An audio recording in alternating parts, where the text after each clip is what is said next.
جناب اسپیکر، مگر 75 سال گزرنے کے باوجود آئین کے ساتھ کھلواڑا ہوتا رہا۔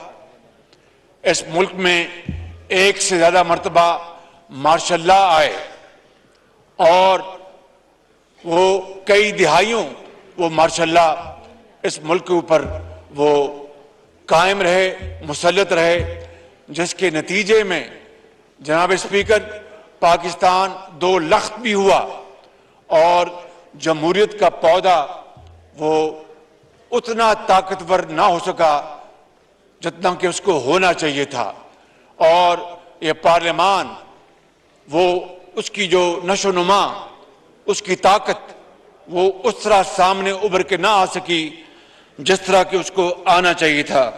جناب اسپیکر، آج اگر ہم قرب و جوار میں نظر دوڑائیں جناب اسپیکر، تو وہ ممالک جو ہم سے بہت پیچھے رہ گئے تھے یا بہت پیچھے تھے، آج ترقی کی دوڑ میں وہ ہم سے آگے نکل چکے ہیں۔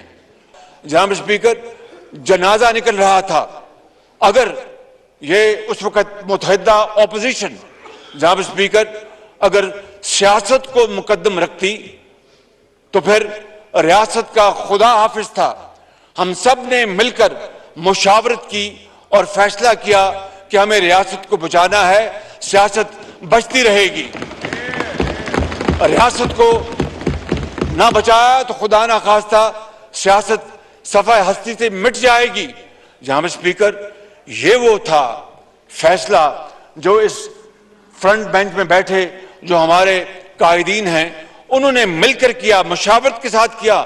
ہم جانتے تھے کہ پاکستان ڈیفالٹ کے قریب ہے، ہم جانتے تھے کہ اتنی بڑی جو ہماری معیشت تباہی کا شکار ہو چکی ہے، اس کو واپس زندگی دلوانا کوئی آسان کام نہیں۔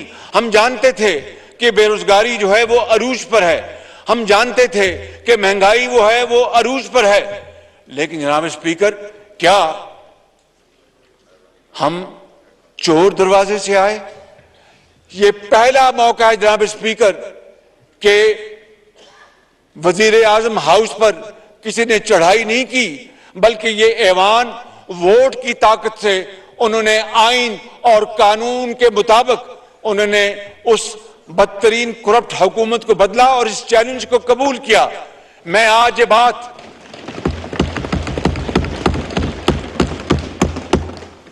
تو میں جانتا تھا کہ یہ پھولوں کی سیج نہیں ہے، یہ کانٹوں کا ایک بہت خاردار یہ ایک سفر ہے۔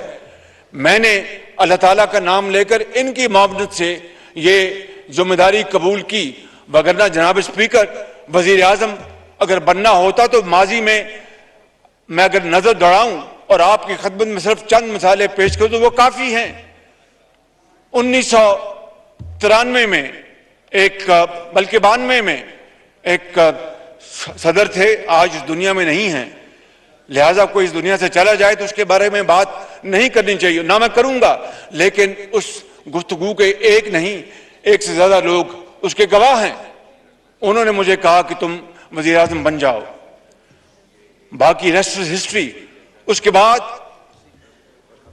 جنرل مشرف جو زندہ ہیں انہوں نے مجھے کہا کہ تم وزیر اعظم بن جاؤ، ریسٹ از ہسٹری۔ اور اس کے علاوہ بھی ایسے جناب اسپیکر راز ہیں جو کہ میرے دل میں دفن ہیں، میں وہ کبھی قیامت تک قبر تک میں اس کو نہیں اگلوں گا، تا وقت کہ وہ دوسرا فریق اگل دے تو اور بات ہے، جس طرح جنرل مشرف نے اگلا۔ کہنے کا مقصد یہ ہے کہ اگر مجھے وزیر اعظم بننا ہوتا اور یہ تغمہ سجانا ہوتا تو ایک نہیں کئی موقع تھے۔ ان کو چھوڑ دے جناب اسپیکر، میاں نواز شریف کو جب پاناما کے بدلے اقامہ میں ناجائز سزا دی گئی تو ایک قانونی اور آئینی مجبوری تھی کہ کسی کو وزیر اعظم منتخب کرنا تھا، اور ان کی بڑی مہربانی میاں نواز شریف کی کہ انہوں نے مجھے چنا اور پارلیمانی پارٹی کے سامنے بٹھا کر میرا نام لیا، اور میں اپنی مسلم لیگ نون کی پارلیمانی پارٹی کا بے حد شکر گزار ہوں کہ انہوں نے بھرپور تائید کی۔ لیکن اس کے بعد میں نے یہ فیصلہ کیا کہ اگر اور دیکھیں جناب speaker, nobody is indispensable in this world. سب آتے ہیں اپنے اننگز کھیلتے اور جاتے ہیں. یہ اس خدا کا نظام ہے. کوئی یہاں پر سکندر نہیں رہا. وہ سکندر, لاکھوں سکندر وہ قبرستان میں ملتے ہیں تو وہ کہتے ہیں کہ ماں پوچھتے پتر تو کیڑے سکندر لبنا ہے, اتنے لکھا سکندر سما گئے نے. تو یہ دنیا فانی ہے. کوئی میں تغمہ سجائے نہیں بیٹھا, رات کو بھی نیند نہیں آتی کہ کس طرح اس قوم, غریب قوم, دکھی قوم, کس طرح بنگلہ دیش جو ہم سے بچھڑ گیا اور ہم سے آگے چلا گیا.